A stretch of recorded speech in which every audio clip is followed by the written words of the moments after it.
আসসালামু আলাইকুম রহমতুল্লাহ। অনেকে দেখলাম চীন আপনার সীমান্তবর্তী এলাকায় মানে ভারতের সীমান্তবর্তী এলাকায় 36টি পয়েন্টে বিভিন্ন ঘাঁটি টাটি করছে। এটা নিয়ে অনেকে বলছে যে চীন হয়তো বা ভারত আক্রমণ করবে বা ভারতের কোনো ক্ষতি করবে বা ভারতের সাথে যুদ্ধ বাঁধাবে বা ভারতকে থ্রেট করার চেষ্টা করছে। তাদের অবগতির জন্য একটু জানিয়ে রাখা উচিত, চীন বর্তমান সময়ে যে অবস্থানে আছে, যে পরিবেশ পরিস্থিতিতে আছে, অন্ততপক্ষে অন্য সবার সাথে যুদ্ধ লাগালেও ভারতের ধারে কাছে ভিড়বে না বা ভারতের সাথে যুদ্ধ লাগানো মানে স্বপ্ন তো তারা দুঃস্বপ্নও এই কল্পনা করবে না। মানে কেননা যুক্তি হিসাবে কয়েকটি ইস্যু যদি আপনাদেরকে দাঁড় করায়, বর্তমানে আপনারা জানেন ভারত বিদ্যুৎ গতিতে এগিয়ে যাচ্ছে। এই চীন কিন্তু বিমান বাহিনীতে, বিমান শক্তিতে বিশ্বে 3 নম্বর শক্তিধর দেশ ছিল। তাদেরকে টপকিয়ে কিন্তু বর্তমান সময়ে এসে ভারত সে জায়গাটা দখল করেছে আর চীন চতুর্থ অবস্থানে চলে গিয়েছে। এটি একটি কারণ। আরেকটা কারণ হলো যে ভারত দক্ষিণ এশিয়া মহাদেশে চীনের যে একটু হালকা হলেও দাদাগিরি আছে, সেই দাদাগিরিতে ইচ্ছা করলে চীনের একেবারে বড়াই ফেলতে পারে হলো ভারত। কারণ এদিকে দেখেন ভারত থেকে একের পর এক মার্কিন যুক্তরাষ্ট্র থেকে একের পর এক নিষেধাজ্ঞার কবলে পড়ছে আপনার চীন, পাশাপাশি ভারতও পড়ছে, কিন্তু ভারতের তুলনায় চীন বেশি পড়ছে। সেটা ইরান থেকে তেল কেনার কারণে নিষেধাজ্ঞা পড়েছে, বড় ধরনের নিষেধাজ্ঞা তাদের উপরই পড়েছে। তাদের উপরে ভ্যাট ট্যাক্স এগুলো বড় অংশে পড়ে এবং ভারতের বাজার থেকে ভারত থেকে তারা পণ্য আমদানি করে এবং ভারত তাদের দেশ থেকে প্রচুর পণ্য আমদানি করে। ব্যবসার দিক থেকে এখন দুইজনের উপরে অনেকাংশে মার্কিন যুক্তরাষ্ট্রের শুল্কের কারণে নির্ভরশীল হয়ে পড়েছে। ইতিমধ্যে আপনারা জানেন যে সকল দোষ ভুলে যে সকল বিদ্বেষ ভুলে যে কিছুদিন আগে নরেন্দ্র মোদী আপনার ভারত চীনে গিয়েছিলেন।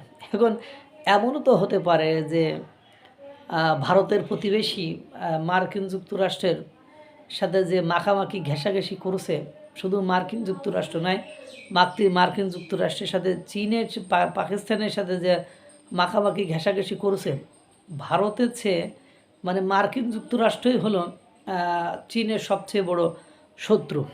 এখন এই মার্কিন যুক্তরাষ্ট্র চীনের শত্রু দেশটি, এটা ভারতেরই বর্তমান সময়ে সর্বোত্তম বন্ধু থেকে কিছুটা হলেও ফাটল ধরেছে, কিন্তু ফাটল ধরলেও ভারতকে মার্কিন যুক্তরাষ্ট্র তেমন ক্ষতি করে না বা ক্ষতি দেখানোর সাহসও করে না।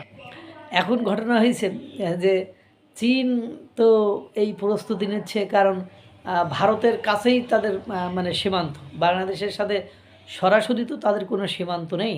তো দেখা যায় ওদিকে প্রস্তুতি নিচ্ছে, প্রয়োজনে মার্কিন যুক্তরাষ্ট্র চীন বাংলাদেশে আধিপত্য বা বাংলাদেশ থেকে কোনো ঝুটঝামেলা করতে চাইলে সে ওখান থেকে এসে ঝাঁপিয়ে পড়বে, এ কারণও তো হতে পারে। আমার তো মনে হচ্ছে এই কারণটাই কারণ দেখেন বাংলাদেশে যে মার্কিন রাষ্ট্রদূত আসছেন, তিনি কিন্তু একেবারে চীন বিরোধী মার্কিন রাষ্ট্রদূত এবং চীনের সাথে বাংলাদেশের একটা ভালো ব্যবসা বাণিজ্য হওয়ার সম্ভাবনা দেখা দিয়েছে।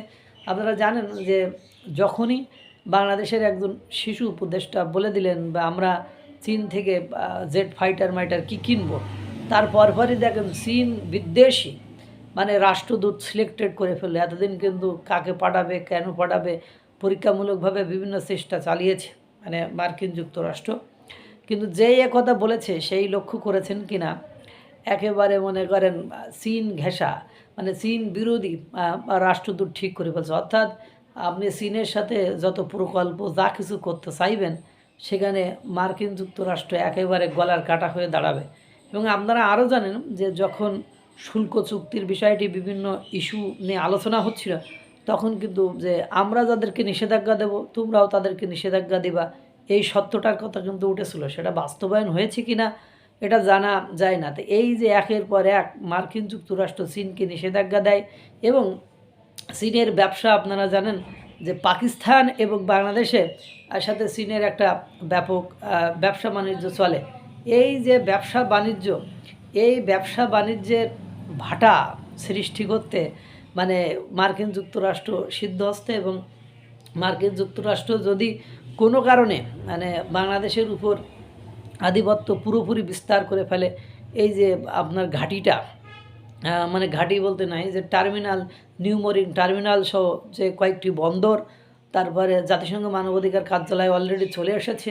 এরপরে আপনি মনে করেন মানবিক করিডোরের মতো আরও ইন্টারনালি যেসব ফাংশন অ্যাফেয়ারগুলো আছে সেগুলো তো যদি পুরোপুরি নিয়ন্ত্রণ নিতে পারে। আর আপনারা জানেন যে চীন কিন্তু মায়ানমারের আরাকান অঞ্চলের এই ব্যবসা বাণিজ্যের সাথে ব্যাপকভাবে রিলেটেড, এবং আরাকান যে গোল্ডেন ট্রায়াঙ্গেল এগুলো একচ্ছত্র মোটামুটি ভোগ বিলাস করে আসছে চীন। যখনই বাংলাদেশকে কবজায় নিতে পারবে মার্কিন যুক্তরাষ্ট্র, এবং মার্কিন যুক্তরাষ্ট্র বাংলাদেশকে মানে কবজায় নিতে পারবে, তখন কিন্তু চীনের এই একক আধিপত্য বা এই ইন্দো প্যাসিফিক অঞ্চলে তাদের যে দাদাগিরি অনেকটা চালু আছে, সেই দাদাগিরিতে ভাটা পড়বে।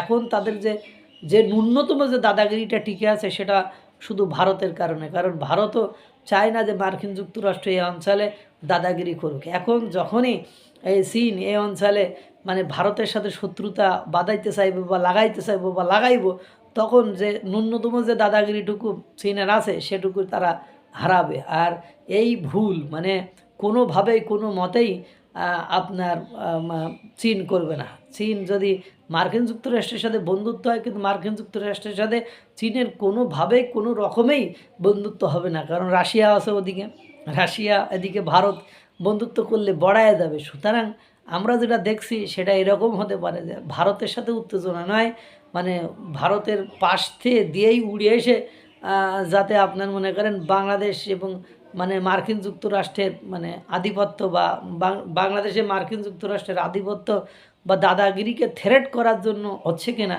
কারণ যখনই সামরিক মহড়া চালিয়েছে তখনই বঙ্গোপসাগরের অঞ্চলে চীন কি করেছে, যেমন বাংলাদেশের সাথে মার্কিন যুক্তরাষ্ট্রের যে সামরিক মহড়া চললো তার পরপরই কী করেছে সেটাও আপনারা দেখেছেন। আমার মনে হচ্ছে চীন ভারতের কাছাকাছি এসে মানে যুদ্ধের প্রস্তুতি নিচ্ছে, ভারতের সাথে নয়, এটা অন্য কোনো দেশের সাথে। আল্লাহ তাআলা সকলকে ভালো রাখুক, সুস্থ রাখুক। আসসালামু আলাইকুম ওয়া রাহমাতুল্লাহ।